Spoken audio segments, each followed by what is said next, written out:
महबूब शाह बनाम बादशाह का कानूनी मामला। 1945 में दिया गया एक महत्वपूर्ण फैसला।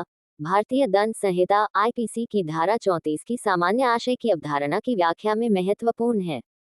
इस मामले में महबूब शाह, एक नाबालिग और दो अन्य लोग अल्लाह दाद की हत्या के आरोपी थे। हालांकि शाह पर जानलेवा चोट पहुंचाने का आरोप लगाया गया था। अभियोजन पक्ष ने दावा किया कि तीनों प्रतिवादियों का सामूहिक रूप से हत्या करने का इरादा था। मुख्य कानूनी प्रश्न ये था कि क्या शाह के कृत्य आईपीसी की धारा 34 के दायरे में आते हैं, जिससे मृत्यु कारित करने के व्यक्तिगत इरादे के अभाव के बावजूद उन्हें हत्या का दोषी ठहराया जा सकता है।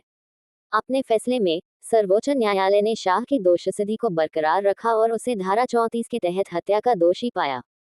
न्यायालय ने स्पष्ट किया कि समान इरादे का मतलब यह नहीं कि सभी प्रतिभागियों के इरादे एक जैसे हों, बल्कि जब तक उनके कृत्य एक साझा आपराधिक उद्देश्य की प्राप्ति के लिए हों, व्यक्तिगत उद्देश्यों से परे, सभी पक्षों को जवाबदेह ठहराया जा सकता है।